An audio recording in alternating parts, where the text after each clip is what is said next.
Welcome to the Sports Car Lessons Podcast. I'm your host, Big Ken. Whether you're watching on YouTube or listening on a streaming service, please like, subscribe, and hit that notification bell. You'll be notified whenever I drop any new content. Welcome. Thanks for being here. If you're watching on YouTube, you can see I have a guest here with me today. Super excited to have him on, someone I've known for quite a while in the hobby, actually, probably since I've got back into the hobby, and I feel is more knowledgeable than most people in the hobby.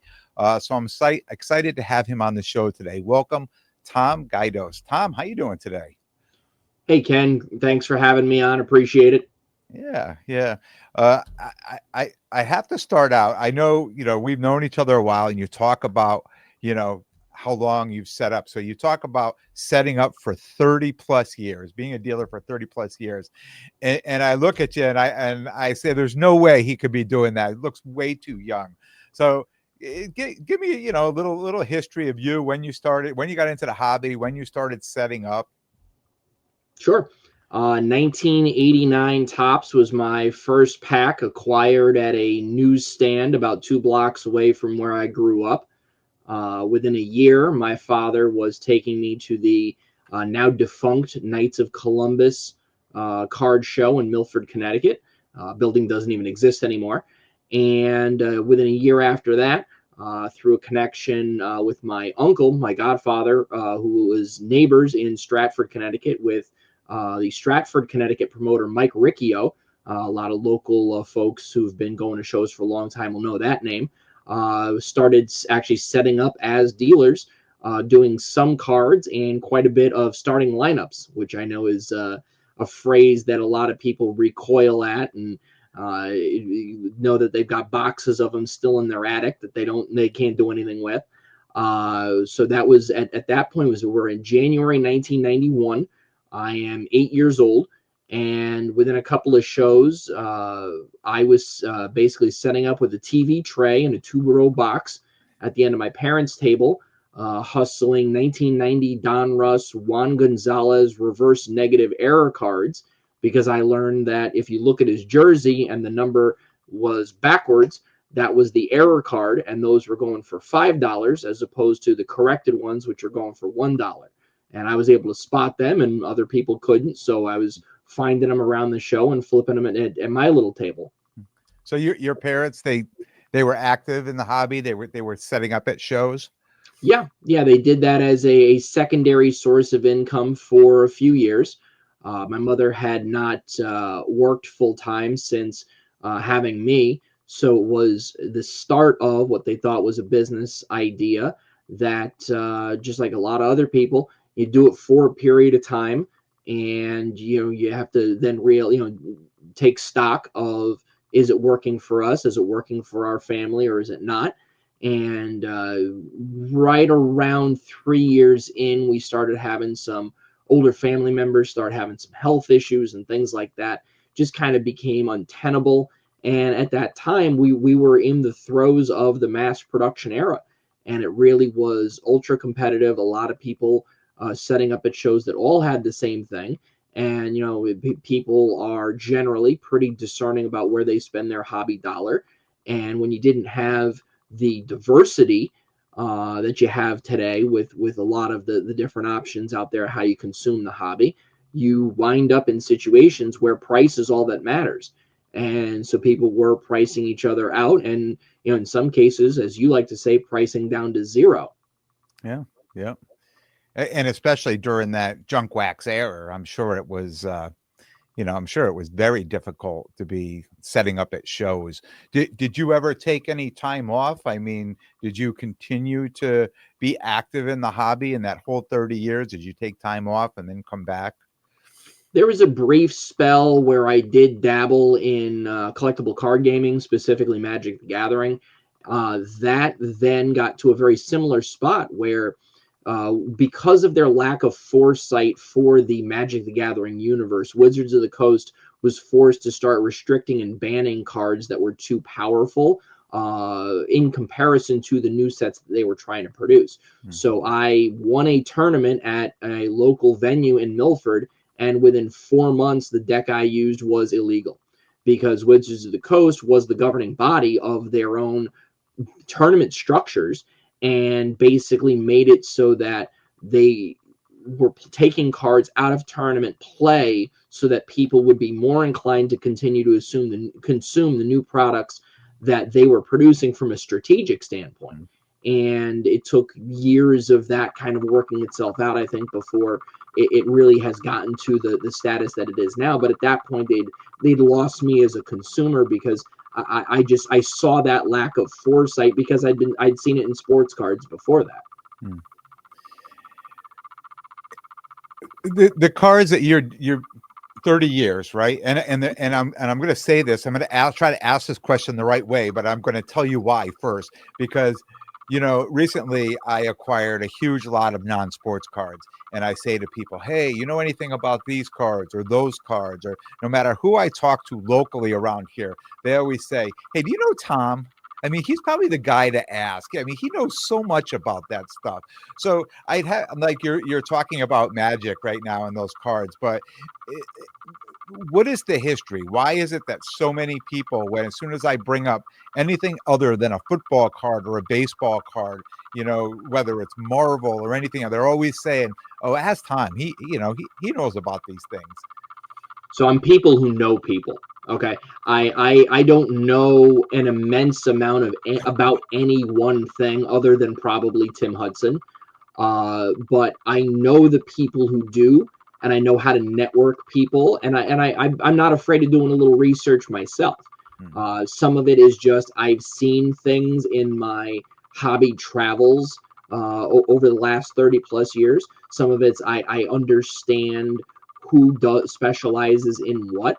I had a guy in my dart league who does home cleanouts come across over 2,100 originals 1977 and 1983 top Star Wars cards in varying degrees of mostly not great condition.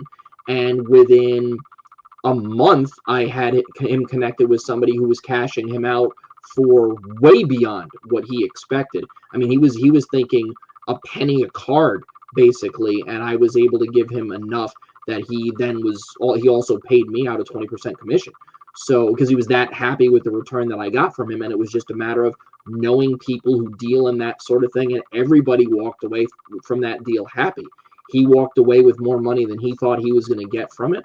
The dealer walked away with a trove of new inventory to satiate his customers, and I walked away having made that connection, made a positive impression on two people, and put a little money in my pocket without having to leverage any of my own capital to do it. Yeah. The best part about being in the hobby, right? Yeah.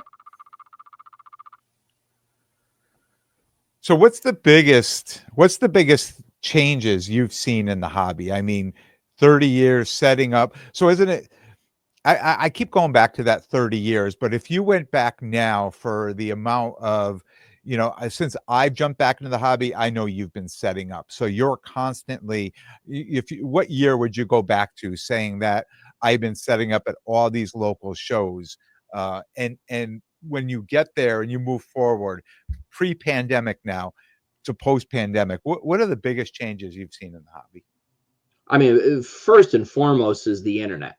The ability for people to pull out their phones and get real-time data, which definitely is a massive change from just running the cycle of Beckett issues, is a big deal.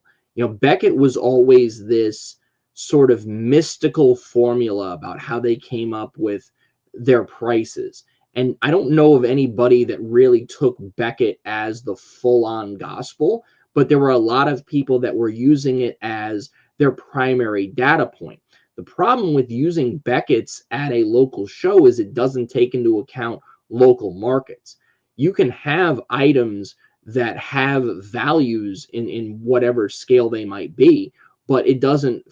Beckett is a national, if not worldwide, publication.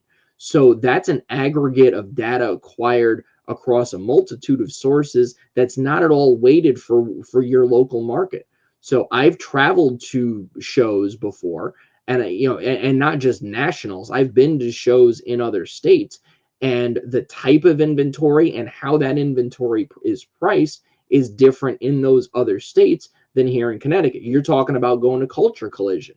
And I imagine that the Atlanta-based teams items will be priced higher there than they would at a show here in Connecticut, because I couldn't name on one hand, count on one hand, Atlanta team collectors that I know that's in this area. So that's a big thing, is to have access to the internet, to find that real-time data, and to not be reliant on a static publication that, honestly, I haven't bought a copy of Beckett since I was in it. Do tell. So Tracy Hackler, who's now with Panini America, put me in Beckett when he was still working there as a Super Collector of the Month subject, featuring my Tim Hudson collection, which is somewhat humorous to me because I know for a fact I don't have the biggest Tim Hudson collection in the world. I know the guy who does, but because of my social media presence, YouTube channel, networking, things like that, I became kind of synonymous with the Tim Hudson guy, if for no other reason than the other guy doesn't really post about it. And if anything, he's come to me and said, I'm worried that if people know what I have, then they're going to come steal it from me, because this guy had in his neighborhood had a series of home invasion break-ins probably about 10 years ago or so. And I actually worked with him and a friend who's insurance about creating a sports card rider on his homeowner's insurance to cover in case of theft or destruction. Just because he was thinking that somebody was just going to come, if people knew he was the biggest collector, that he figured he was going to be robbed. Just like the reports that we're seeing about the thefts at or around the Philly card show, that are being published. If you become identifiable, you potentially could become a target for that sort of thing. I mean, the poor kids that got hit for the inventory and the cash that they did just because they went out to eat after a card show. I mean, that's very sad, but it's a reality when you're talking about things that have this kind of value nowadays. Yeah. It's funny that, for me, working in a prison my whole life, just be always on high alert, going to these shows and always having, like, knowing where everything is, having my eye on everything, thinking things through as to even where I'm parking, right? Where I'm parking the car to wheel my stuff in and wheel my stuff out and things like that, where, somebody else say to me, why are you parking? And I'm like, these are my reasons, right? I can get in, I can get out. I less of a chance of somebody, and it goes through for what, I lived this my whole life. So it goes through my mind.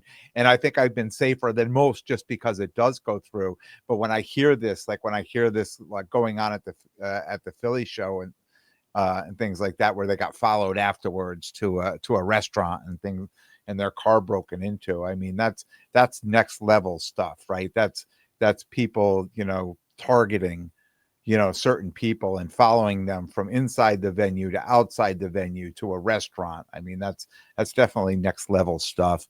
And we're probably going to start seeing a little more and more of that in the hobby, the more and more, valuable. I mean, you've been at these shows, right? You see the prices of these cards and the amount of cash that's being carried.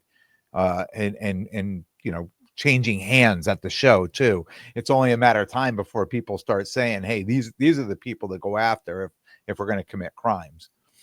Sure.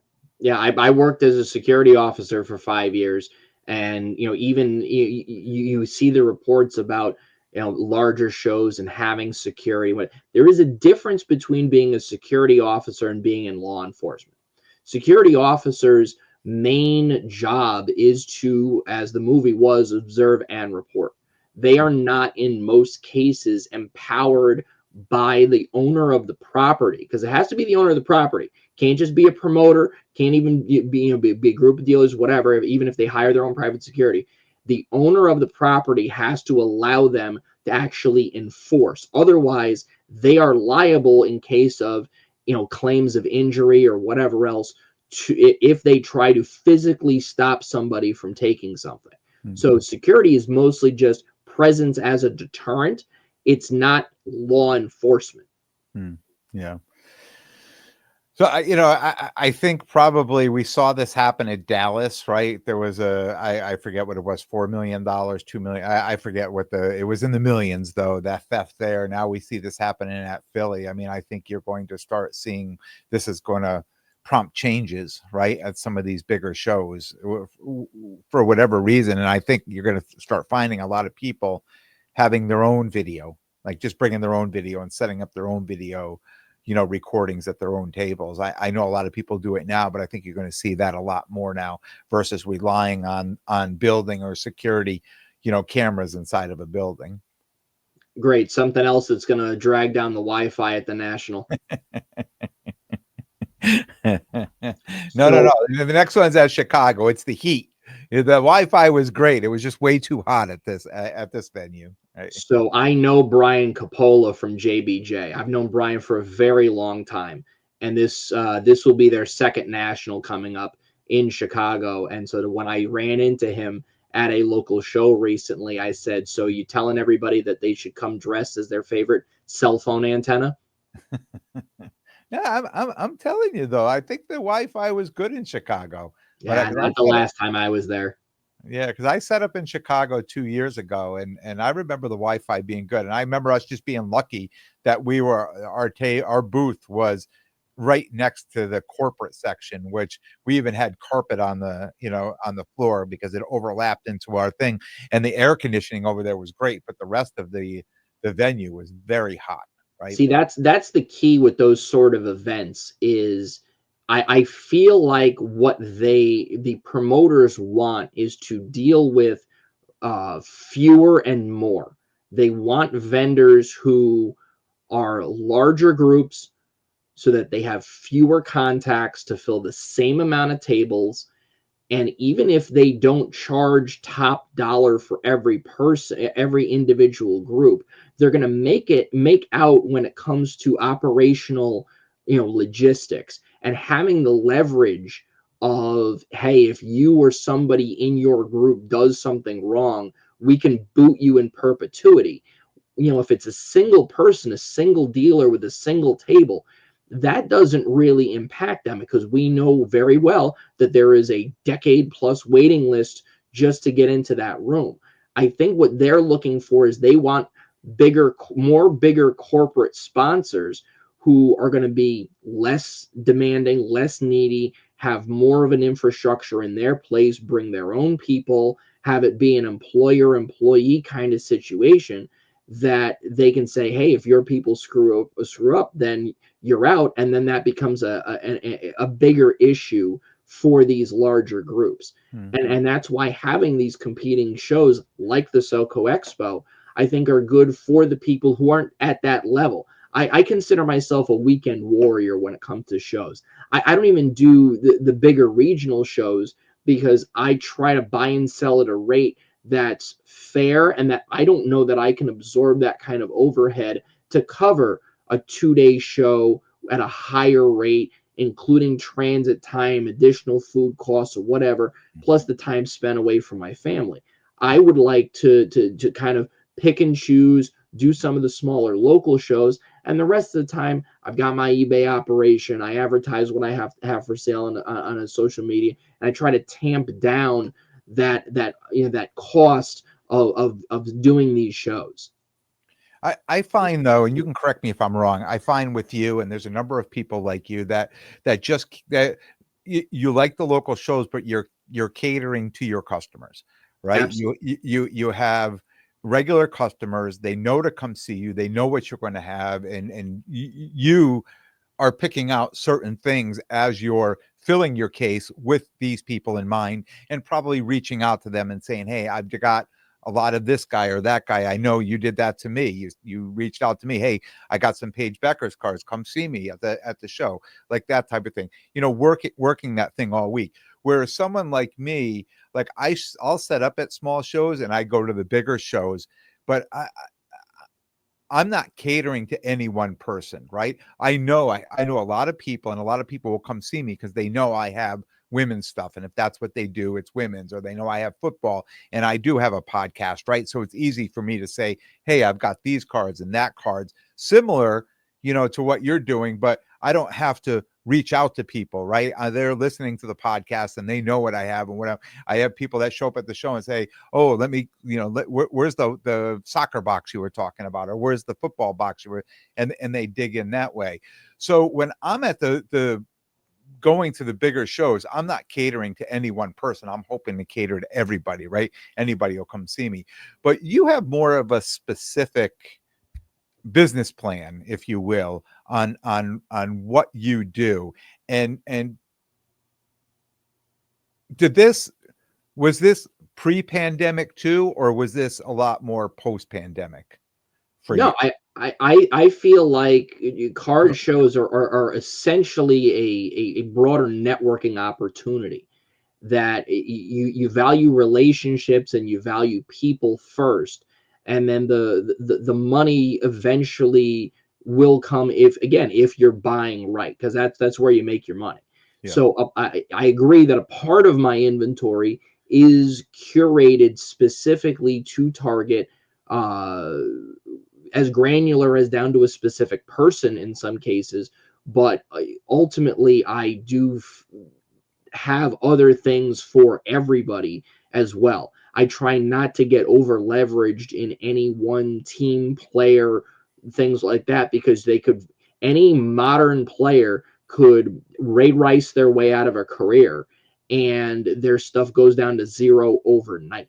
Whereas, you don't see that as much with retired players. You do have the occasional OJ Simpson sort of thing that happens, but that's we're talking about anomalous situations. But I feel like by bringing in targeted inventory for people who I know are regulars at these shows, it allows me to, again, ingratiate myself with those regular customers who have been coming to me since before the pandemic. And really, the main thing that I try to focus on with what I do is targeting collectors.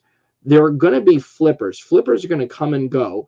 We see it all the time. And the flippers are the ones who, as soon as they start to get the feel like maybe the pastures are not as green, they get out as soon as humanly possible. The people that I target to and that I try to cater myself to are the collectors that are in it for the long haul. People like me.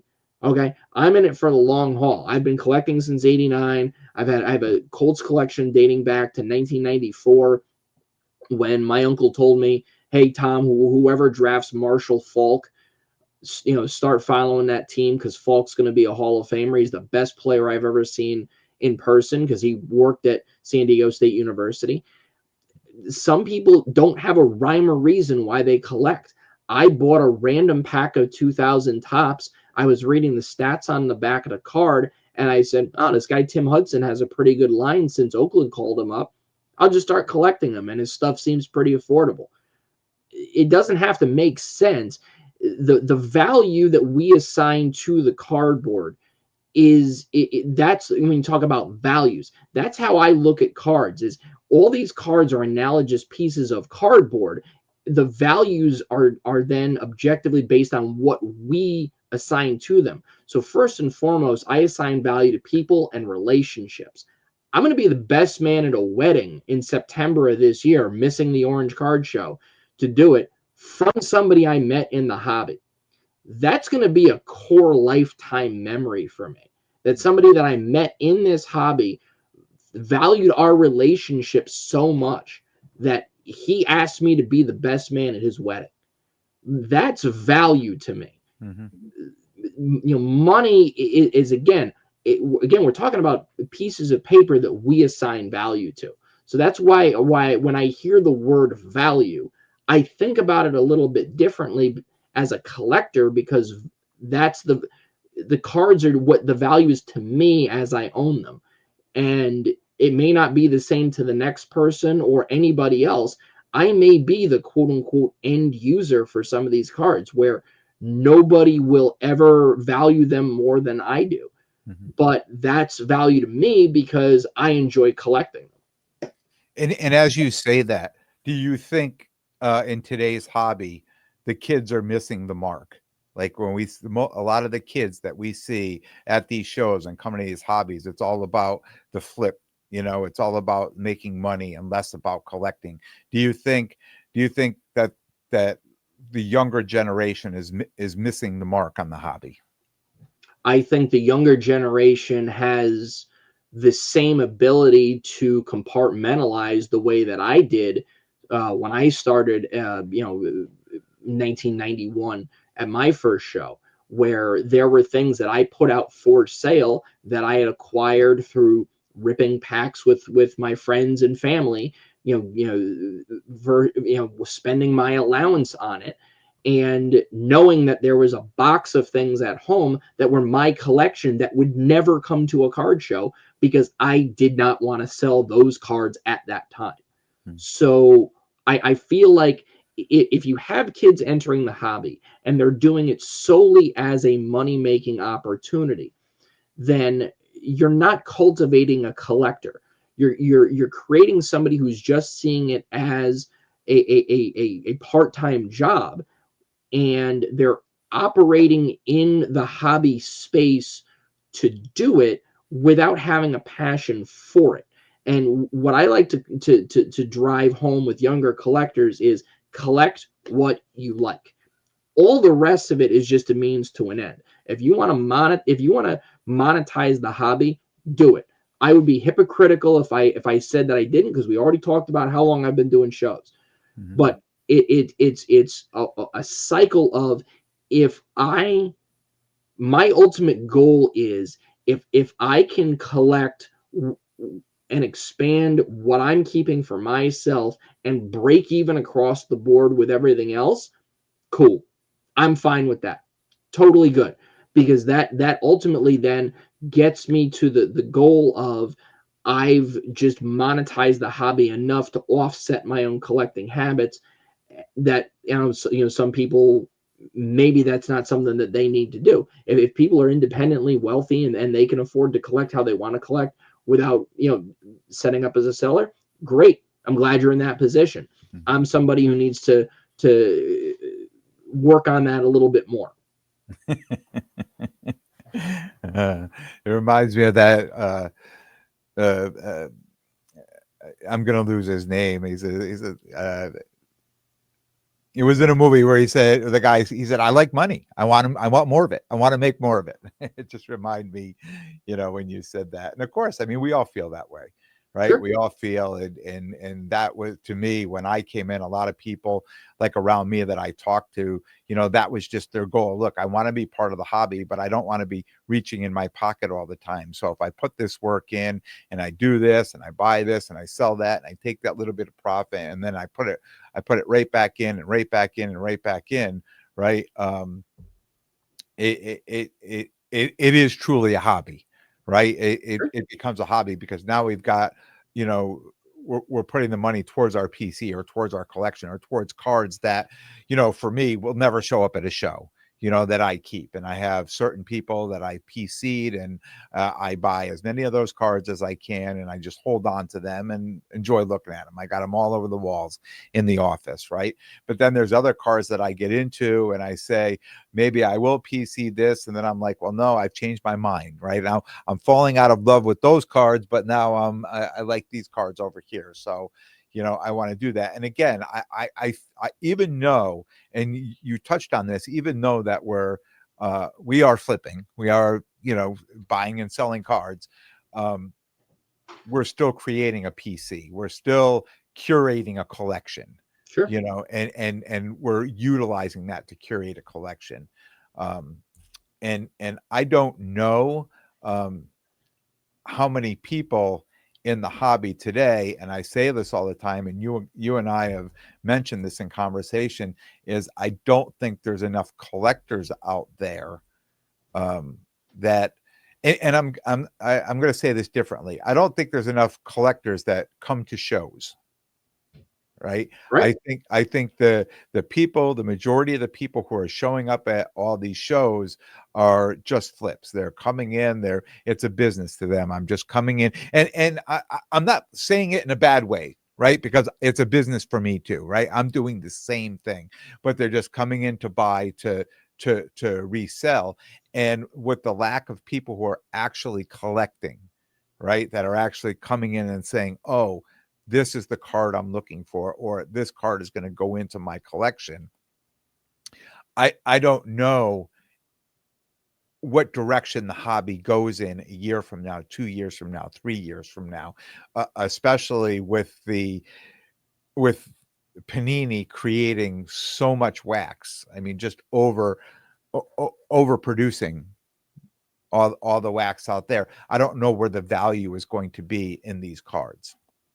Well, as if first of all, it's not just Panini. Topps is as if not more guilty, and they've been doing it a lot longer. You know, again, Panini bought Donruss Playoff out of bankruptcy in the mid aughts, and they just tried to get into the U.S. card market vis-a-vis that acquisition.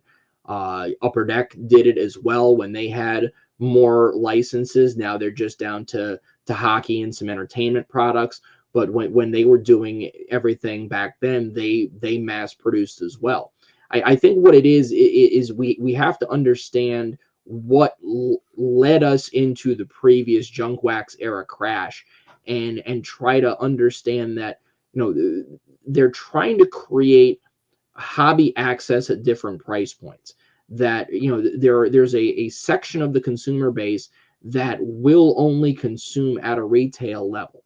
There are some people that just buy open packs for the enjoyment, put the cards right back in the pack, right back in the box, and it sits there in their home until they decide, hey, I got to do something with these.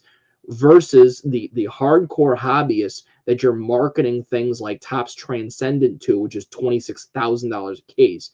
And again, unless you're independently wealthy and you have that sort of disposable income to drop on a transcendent case, you're probably seeking out other alternatives like secondary market singles purchases, or in a lot of people's cases, group breaking. I think group breaking has been something that has changed the dynamic on that access point as well. You know, I was part of a group that through a filler into a break, somebody was able to get the Jason Dominguez one of one Pata Prasha sapphire autograph that sold for wound up selling at auction for $68,000 on a $10 filler. Hmm. So I mean, that's the sort of like exponential return that gets people juiced about, oh, we're going to join breaks. And it kind of, you know, there's some places and whatnot's probably one of them that's, you know, a possibility. But there's a lot of very good breakers that have their own websites.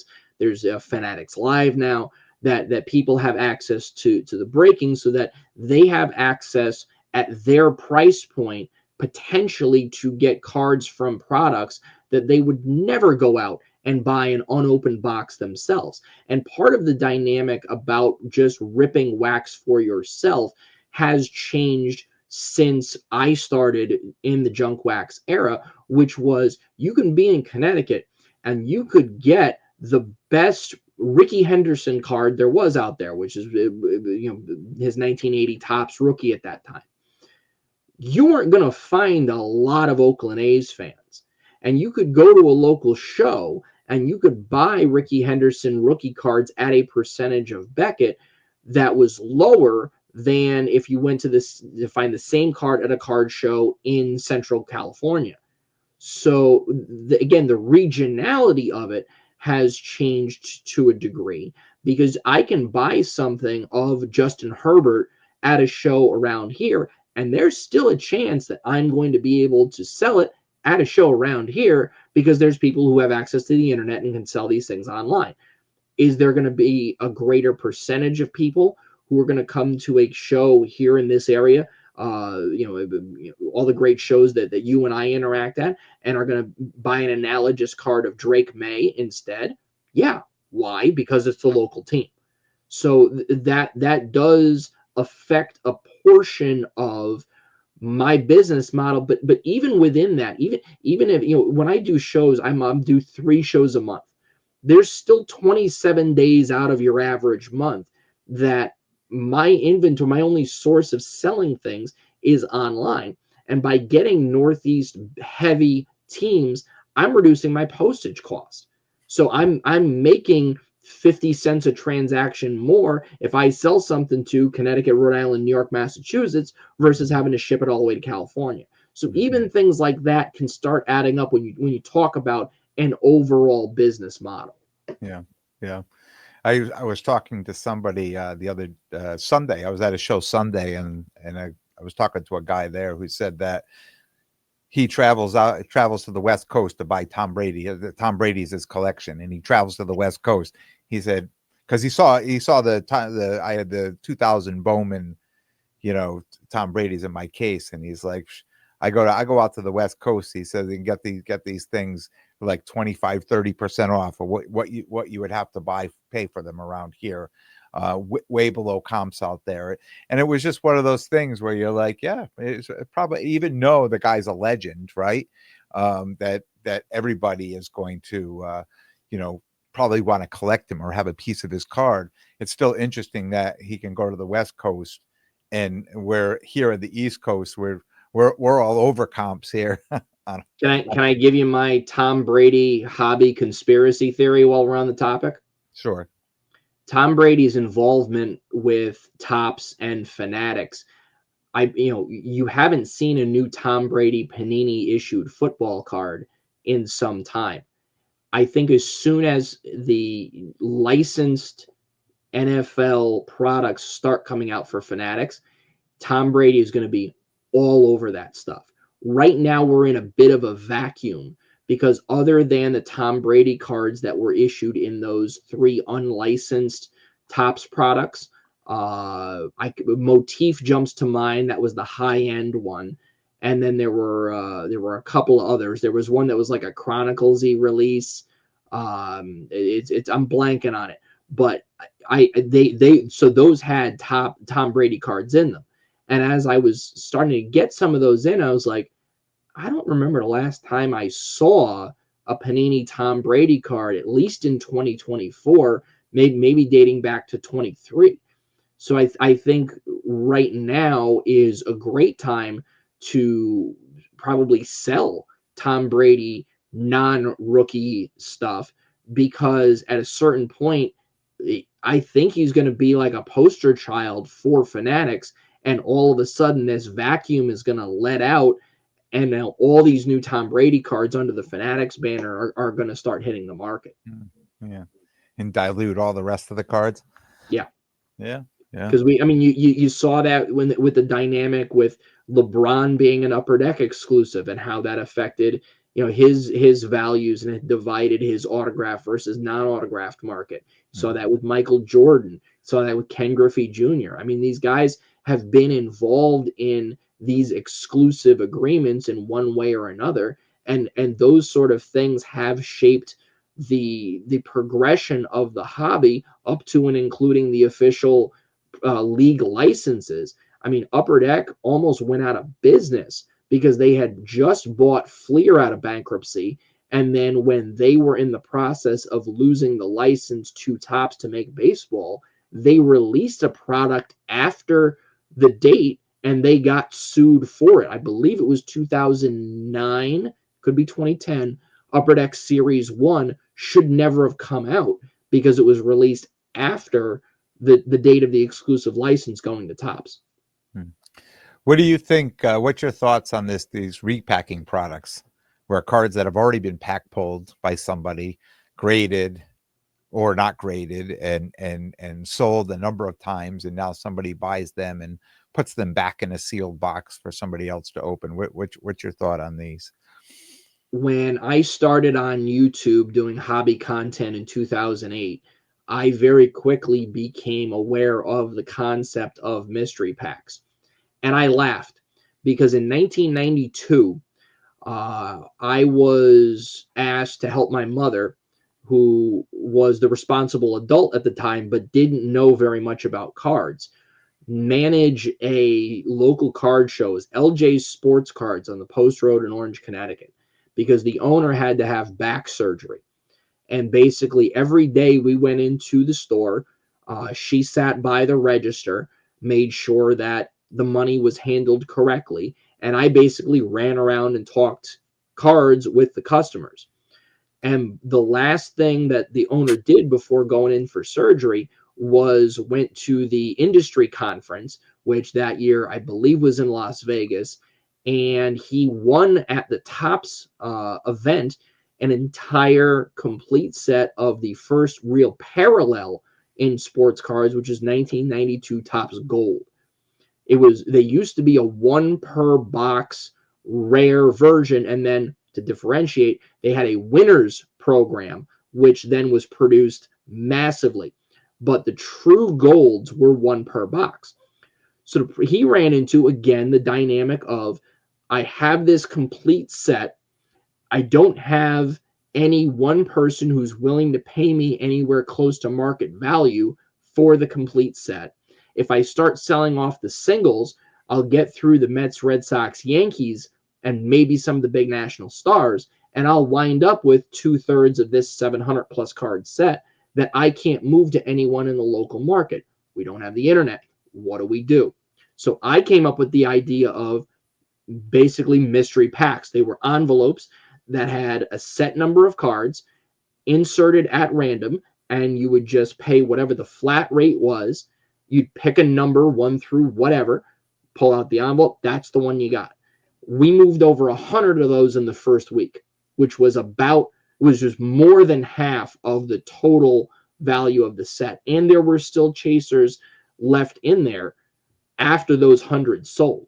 So it's not an unfamiliar concept to me. It is essentially, again, a little bit of gambling, a little bit of you making your money when you buy. And nowadays, with the way that these repackers are doing it, I'm not as interested in the ceiling floor dynamic, but more the overall aggregate value over the course of an entire run of these. Are most people going to wind up struggling to break even, while a small percentage of people are going to hit well? I've seen repacks that have been done very well. I've seen others that have been done horrifically bad. And I think understanding the format and having trust and integrity in whomever it is that's creating those is paramount to whether or not your perception of repacking in general. Everybody, if you have one bad experience, it can turn you off to an entire segment of the hobby. Yeah. Yeah, and I'm one of those people who sit like whenever anything comes out, I want to have an opinion on it. So I'll go on YouTube and I'll watch, even fresh boxes of any new product that's coming out, especially if I'm thinking about buying it. I'll sit and I'll watch everybody else ripping it to see if like in my mind, if I watch 10 of them get opened and there was nothing there, I'll be like, yeah, I'm not going to spend my money on it, right? So, and if I see 10 of them being opened and half of them look good, I would consider getting involved, and opening up one of those boxes. But similar, same thing with repacking and everything else. I just find it amazing that there's so much product out there to rip, that the repacks do so well. That there's so many different repackers out there that are doing this, and so many are doing extremely well selling these products. Well, the manufacturers are basically doing their own sort of blind box product anyway. I mean, repackers in general are still saying, on average, there is X content in each product, and that's what the manufacturers do as well.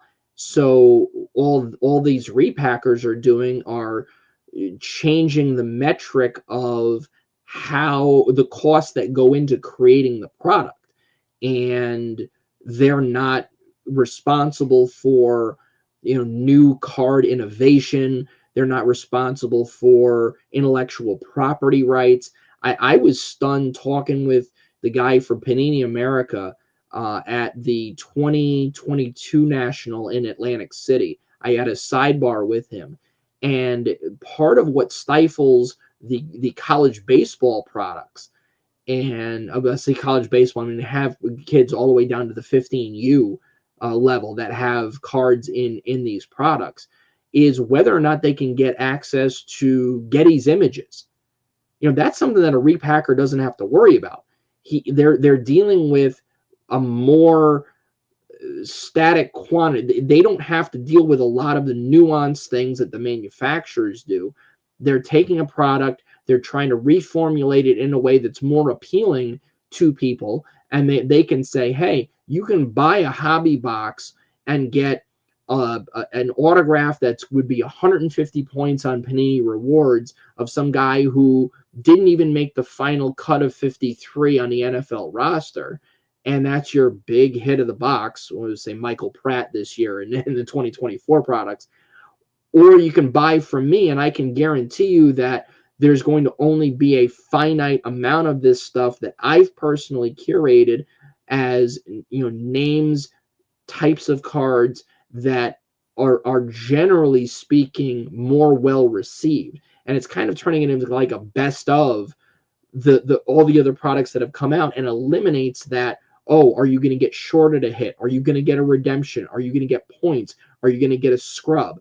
They're eliminating all of those negatives out of what is a sealed product that's being pushed onto the market by the manufacturers themselves. So I see value to it, but again, you have to understand what you're buying and who you're buying it from. Yeah. So tell me your thoughts, state of the hobby. Where do you see the hobby going in the next year? Where actually I should say what your thought on what it is right now and over the next year. What do you think we can expect to see? I think the hobby has permeated into the zeitgeist a little bit more than I'd ever expected. I kind of considered it this niche thing that was done, viewed as a kid's novelty that now has achieved a level that I really didn't expect, especially when you're talking about modern and ultra modern stuff. Vintage is what it is. It's only going to have a certain amount of population. And you only see these big finds of previously unknown baseball tobacco cards happening every once in a great while anymore.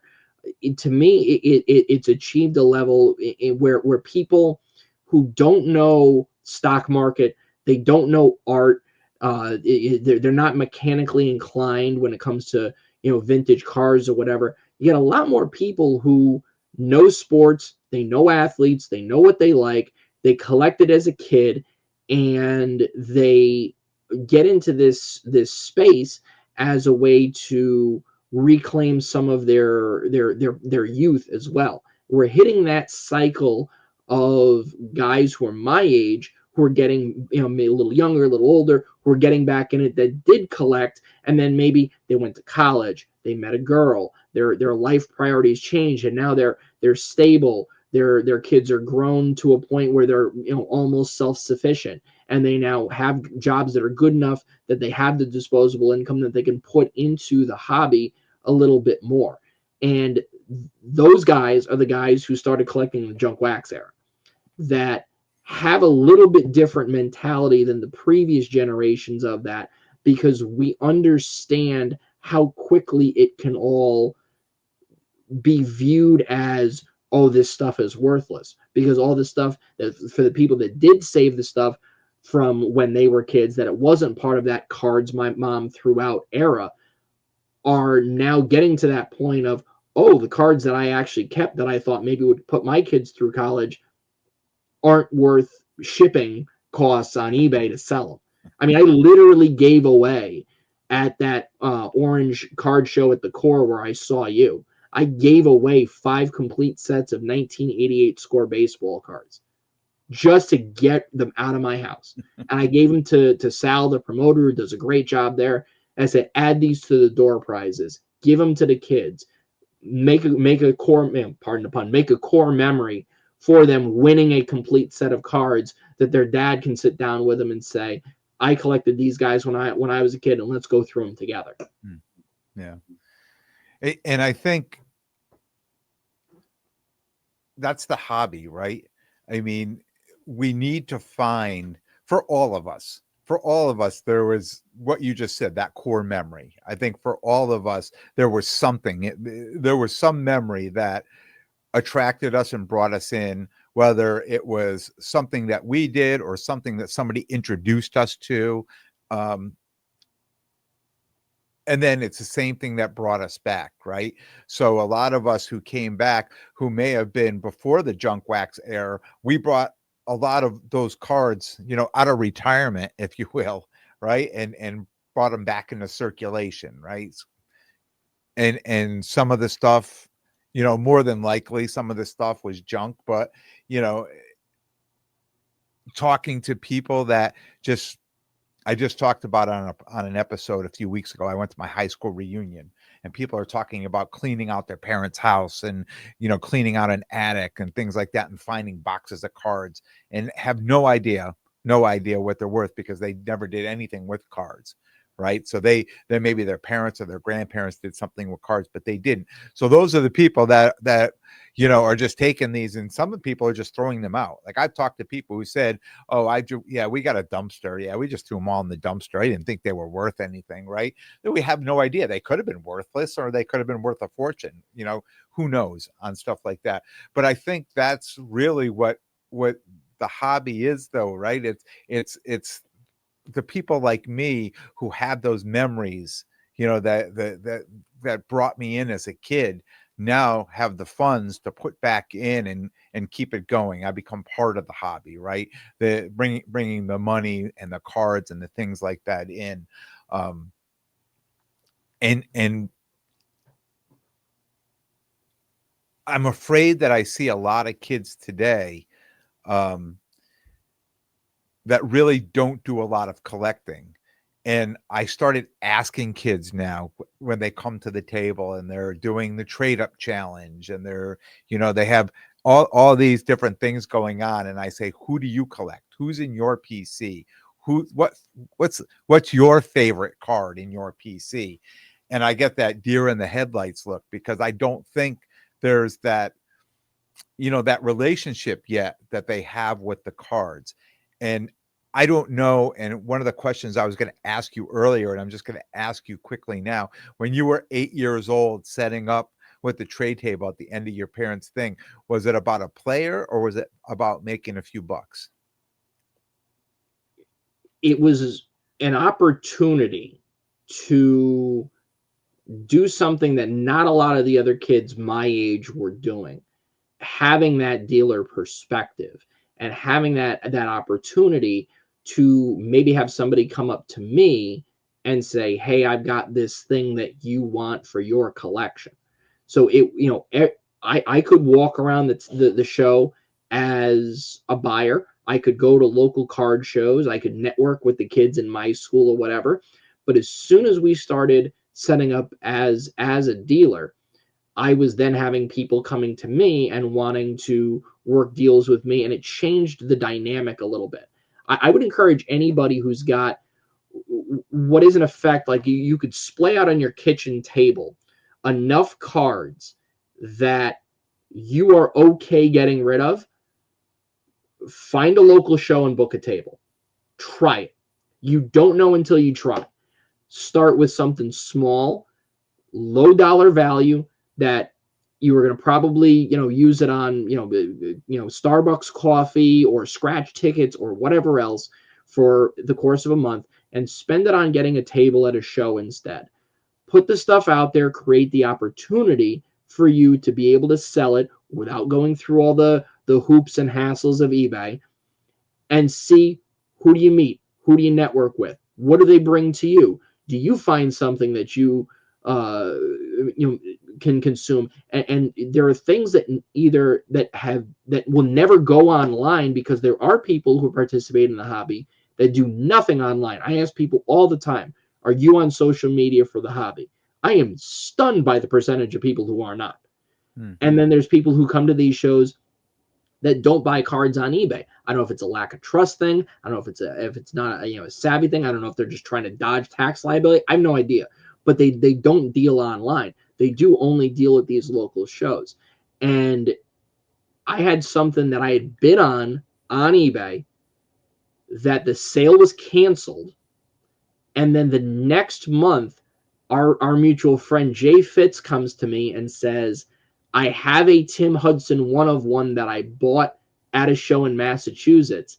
And it was that card that I found out later. The kid was trying to use that as the comp to sell it off eBay. And Jay said, I know the guy who is bidding on that, and this is what I'll pay you. And he wouldn't take a dime over what he paid to get it because he knew that I was the end user for it.